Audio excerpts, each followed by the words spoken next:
नमस्कार मित्र आणि मैत्रिणींनो.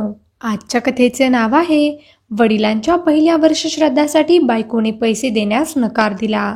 तेव्हा बायकोच्या जीवावर जगणाऱ्या नवऱ्याने असं काही केलं की, अरे शेखर, बाबांचं वर्षश्राद्ध अवघ्या काही दिवसांवर आलंय ना. कसं करायचं, काय करायचं, काही ठरलं आहे की नाही तू? कल्याणी छोट्या भावाला शेखरला वडिलांच्या वर्षश्राद्धाबद्दल विचारत होती. शेखर म्हणतो, ताई, बाबांनी आपल्यासाठी किती केलंय.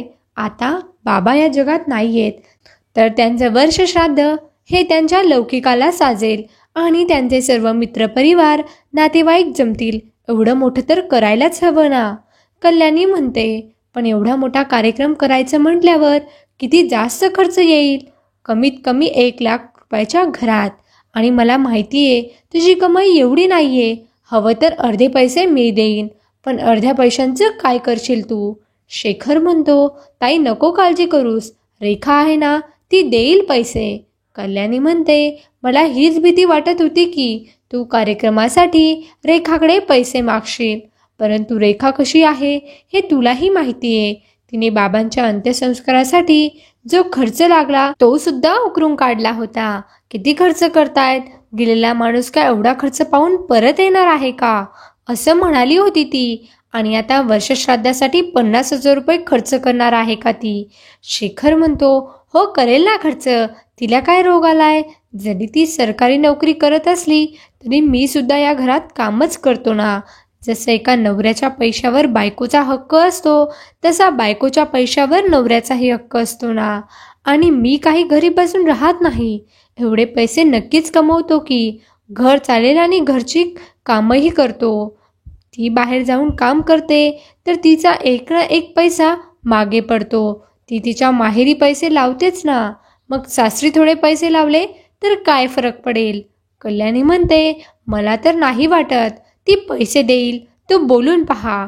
शेखर म्हणतो, ठीक आहे ताई, मी तिच्याशी बोलतो आणि मग तुला फोन करतो. शेखर फोन ठेवतो आणि मागे वळून पाहतो तर त्याची बायको रेखा उभी असते. शेखर म्हणतो, रेखा, बाबांचं वर्षश्राद्ध येत आहे ना, त्यासाठी मला 50,000 रुपये हवे आहेत. रेखा चिडून म्हणते, ऐकलंय मी सगळं. तुझ्या ताईला वाटतंय ना की मी पैसे देणार नाही, आणि ते खरंच वाटतंय. नाही देणार मी पैसे. का देऊ? शेखर चिडून म्हणतो, का देऊ म्हणजे? तुला पैसे द्यावे लागतील. तुझे सासरे होते ते, आणि त्यांचा हक्कच आहे तो. रेखा म्हणते, कसला हक्क?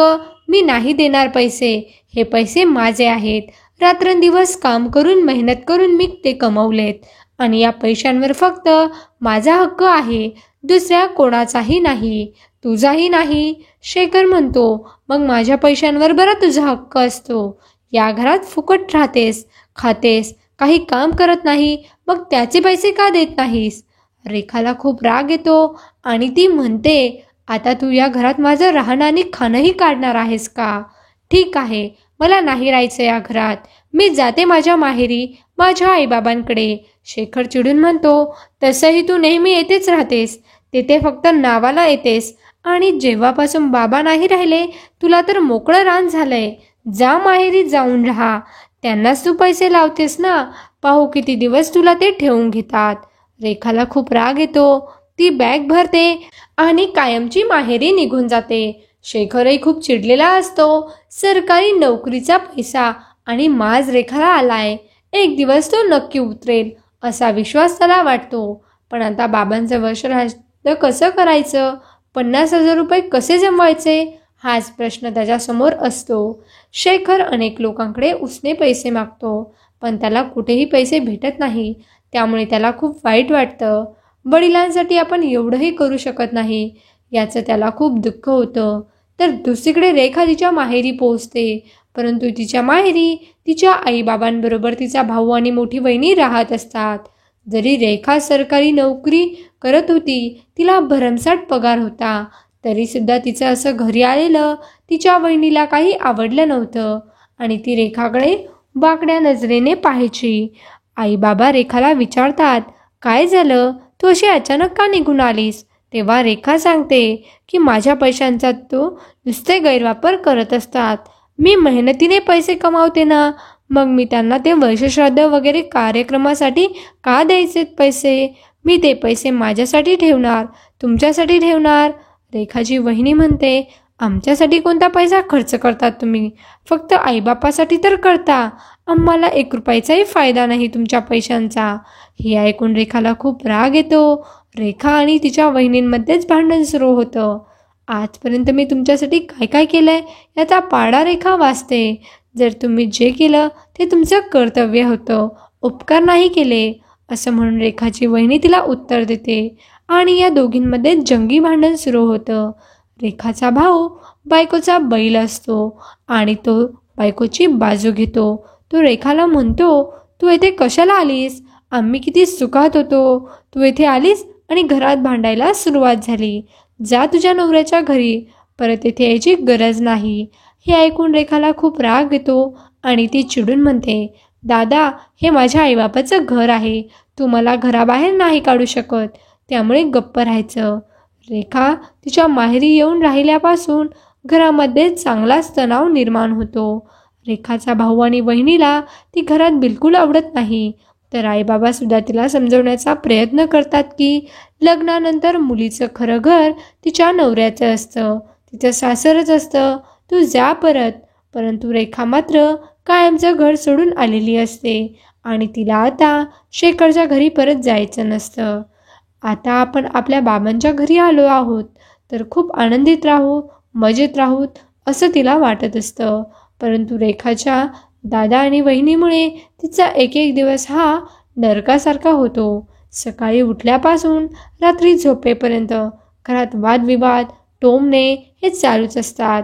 त्यामुळे रेखाला काही शांती मिळत नाही आणि आता मात्र तिला तिचं सासर शेखरचं घर आठवू लागतं, जे तिला फुलासारखं झेलायचे. सगळे तिच्याशी गोड बोलायचे, कुणी तिला त्रास देत नव्हतं. इकडे रेखाला तिची वहिनी घरातली कामही करायला लावायची. तेव्हा रेखाला आठवतं की आपला नवरा शेखर हा घरातली सगळी कामं करायचा, आपल्याला कोणत्याही कामाला हात लावू देत नव्हता. घरातील सगळे किती प्रेमाने वागवायचे मला. जोपर्यंत सासरे जिवंत होते ते सुद्धा रेखाचा खूप उदो करायचे.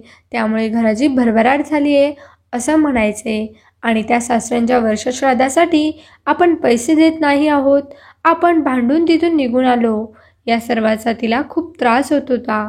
रेखा पश्चाताप करते, आपण खूप मोठी चूक केली आहे, आपण आपल्या नवऱ्याच्या घरी जायला हवं आणि आता आपला पैसा जो आहे तो आपलं जे आयुष्य आहे ते आपल्या सासऱ्यांच्या माणसासाठी आहे, नवऱ्यासाठी आहे आणि आपला नवरा इतका प्रेमळ असल्यावर आपण त्याच्याशी भांडलो हे तिला चुकीचं वाटतं. त्यामुळे रेखा तिच्या आईबाबांशी बोलते. आईबाबा तिला हा सल्ला देतात की आम्ही इथे आमचं मजेत जगतोय, आम्हाला पेन्शन आहे, आम्हाला तुझ्या पैशांची गरज नाही आहे. तू जा तुझ्या नवऱ्याजवळ, जो बिचारा एकटा पडला आहे, त्याला आता कुणी राहिलेलं नाही आहे, त्याची साथ दे, सुखाचा संसार कर, पोरबाळांचा विचार कर. रेखाला हे पटतं आणि ती माहेरी सोडून तिच्या सासरी परत येते. इकडे शेखर रेखावर खूप चिडलेला असतो आणि रेखाला पाहून तो विचारतो, कशाला आलीस तू येथे परत? तू तर कायमची निघून गेली होतीस ना. रेखा धावत येते आणि शेखरला मिठी मारते. ती म्हणते, शेखर मला माफ कर, मी खूप चुकले, माझी खूप मोठी चूक झाली, माझ्यावर असा रागवू नकोस. शेखर याला काहीच कळत नाही आणि तो विचारतो, रडायला काय झालं? तेव्हा रेखा त्याला घडलेला सगळा प्रकार सांगते. जेव्हा ती माहेरी गेली होती तेव्हा तिच्या दादा वहिनीने तिचा कसा अपमान केला, तिला घराबाहेर हकललं, तिच्याकडून घरची कामं करून घेतली आणि तिला म्हणाला की तू आमच्यावर उपकार नाही केलेस. तेव्हा तिला शेखरची आणि सासरच्या माणसांची किंमत कळाली आणि ती परत आली. शेखर रेखाला समजावून सांगतो, रेखा, तू नोकरी करतेस, पैसा कमवतेस, याचा आम्ही नेहमीच आदर करू, परंतु जर नवऱ्याच्या पैशावर बायकोचा हक्क असतो तसंच बायकोच्या पैशावरही नवऱ्याचा हक्क असतो आणि मी कोणत्या मौज मजेसाठी तुझा पैसा नाही वापरणार. फक्त जी महत्त्वाची कामं आहेत, आपल्या भविष्याची सोय आहे, ती त्यातून व्हावी तेवढीच माझी इच्छा आहे. मी थोडेफार पैसे कमवतो, त्यात आपण घर चालवू शकतो, पण हा पैसा माझा, हा पैसा तुझा, यावर कोणाचा हक्क, यावर लढत बसण्यापेक्षा सगळं काही आपलं आहे आणि आपल्याच भविष्यासाठी आणि वर्तमानासाठी आहे असा विचार केला पाहिजे. रेखा शेखरसमोर हात जोडते आणि म्हणते, शेखर मला माफ कर, खरंच मी ओळखलं नाही तुला. किती समजूतदार आहेस तू. तुझ्यासारखा समजूतदार नवरा जर प्रत्येक बाईला मिळाला तर ती घर सांभाळू शकते आणि स्वतःच्या पायावर उभी राहू शकते. आणि हो, आजपर्यंत जे मी वागले ते खूप चुकीचं वागले. तू ताईंना फोन करून सांग, त्यांना पैसे द्यायची गरज नाहीये. मी सगळा खर्च करणार आहे बापांच्या वर्षश्राद्धाचा. त्यांची एक चांगली सून असल्याचं कर्तव्य निभवणार. हे ऐकून शेखरला खूप आनंद होतो आणि तो रेखाला मिठी मारतो. रेखा त्यानंतर खूप बदलते. ती तिच्या सासऱ्यांचं वर्षश्राद्ध करते आणि त्यानंतर कधी स्वतःच्या नोकरीचा आणि पैशाचा अहंकार कोणाला दाखवत नाही. त्यांचा संसार सुखाचा होतो. तर मैत्रिणींनो आणि मित्रांनो, कशी वाटली आजची कथा नक्कीच कमेंट करून सांगा. आणि अशाच नवीन नवीन कथांसाठी आमच्या व्हिडिओला लाईक करा, शेअर करा आणि चॅनलला सबस्क्राईब करायला विसरू नका. धन्यवाद.